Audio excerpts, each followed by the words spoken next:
పంట కాలువల్లోకి వ్యర్థాలు మురుగునీరు వదిలేవారిని కఠినంగా శిక్షించాలి. ఎమ్మెల్సీ కుడిపూడి సూర్యనారాయణరావు డిమాండ్ చేశారు. పంట కాలువల్లో డ్రైన్లను కలిపి తాగునీరును కాలుష్యం చేస్తున్నారు. సెప్టిక్ ట్యాంకులను సైతం కాలువల్లో వదులుతున్నారు.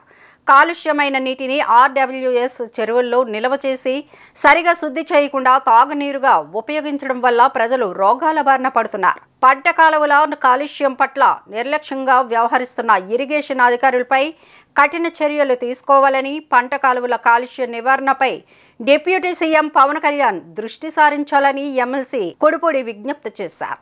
1852లో సరార్దర్ కాటన్ గారు భారతదేశానికి రాకముందు కోనసీమలో అసలు ప్రజలు తాగడానికి మంచినీళ్ళు లేక, పంటలు పండించుకోవడానికి సాగునీరు లేక తాటికాయలు తిరిగి జీవించేటటువంటి పరిస్థితి నుంచి వేళ పంట కాలువల ద్వారా సాగునీరు కాలువల ద్వారానే మనకి వస్తూ ఈ ప్రాంతం యొక్క జనజీవనానికి, నాగరికతని, సంస్కృతి నేర్పినటువంటి ఈ కాలువల్ని, ముఖ్యంగా ప్రాణాధారమైనటువంటి పంటల్ని, దేశానికి ధాన్యాగారంగా మార్చినటువంటి పంటల్ని ఇచ్చినటువంటి పంట కాలువలన్నీ కూడా ధవళేశ్వరం బ్యారేజ్ నుంచి కలుషితం చేసి ఇవన్నీ కూడా డంపింగ్ యార్డ్లాగా కనికట్టుకుని ఇవాళ పంచాయతీలు కానీ, మున్సిపాలిటీలు కానీ ఈ సెప్టిక్ లేని వ్యర్థాలని, మలమూత్రాలని, పశు కబేళాలని అన్నింటినీ కూడా ఈ కాలువలోనే డంప్ చేసేసి ఈవేళ పంట కాలువల ద్వారా మనం తాగేటువంటి నీటిని కిల్లర్ నిషేధులకి, నరకకూపానికి ప్రత్యామ్నాయంగా తయారు చేసినటువంటి ప్రజల యొక్క దుర్నీతిని ప్రభుత్వాలు మాత్రం ఎంతమాత్రం అడ్డుకోవట్లేదు. ఎన్నిసార్లు జిల్లా పరిషత్తుల్లో మీటింగుల్లో కానీ, బయట సదస్సుల్లో కానీ ఎన్ని చెప్పినా ప్రజలకి కానీ, ముఖ్యంగా ఇరిగేషన్ డిపార్ట్మెంట్ వారికి కానీ చీమ కుట్టినట్టు కూడా లేదు.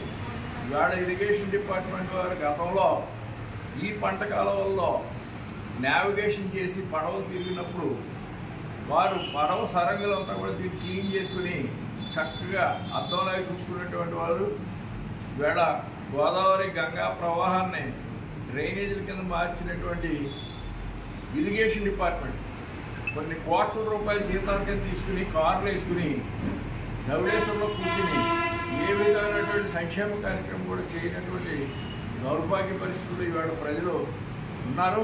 ఈవేళ తాగునీటి కోసం ప్రతి కుటుంబం కూడా రోజుకి 100 రూపాయలు వాటర్ కొనుక్కోలు దౌర్భాగ్య పరిస్థితిలో ఉంది.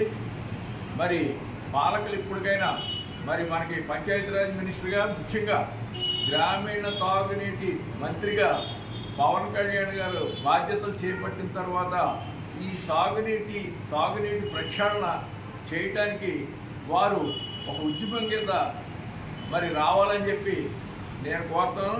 ముఖ్యంగా ఈవేళ ఆరోగ్య సమస్యలు ఈక్వలీ కానీ, లేకపోతే మరి సాల్మోనైజ్ కానీ, క్యాన్సర్ కానీ, అలాగే ఇంటెస్టైన్స్లో ఉన్నటువంటి అన్ని కలుషితాలకి కూడా కారణం తాగునీరు. ఈవేళ ఈ తాగునీరుని డైరెక్ట్గా గ్రామాల్లో ఉన్నటువంటి గ్రామీణ ప్రజానీకం కానీ, బడుగు బలహీన వర్గాలు కానీ, అలాగే అగ్రవర్ణ పేదలు కానీ ఈ నీరంతా కూడా తాగడం వల్ల 40 ఏళ్ళకే కిల్లర్ డిసీజ్ బారిన పడి కొన్ని లక్షల రూపాయలు ఖర్చు పెట్టుకోవాల్సి అవుతుంది. అలాగే ఇళ్ళు పొలాలు కూడా అమ్ముకుని వైద్యం చేయించుకోవాల్సినటువంటి అవసరం వచ్చిందంటే కేవలం నిర్లక్ష్యం.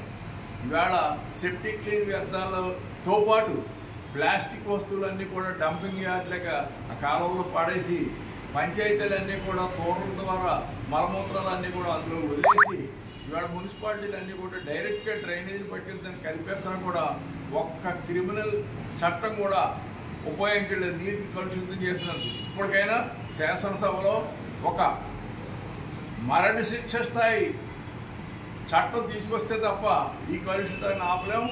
ప్రజలు సంక్షేమం కోసం పాటుపడేటువంటి డెమోక్రసీలో ఇంత నిర్లక్ష్యం పనికిరాదని మీ ద్వారా తెలియజేస్తున్నాను. అలాగే మరి డ్రైనేజ్ వ్యవస్థ నిరంతర వార్తా స్రవంతి కోసం వీక్షిస్తూనే ఉండండి మీ మా VST news. Please like, share and subscribe our channel.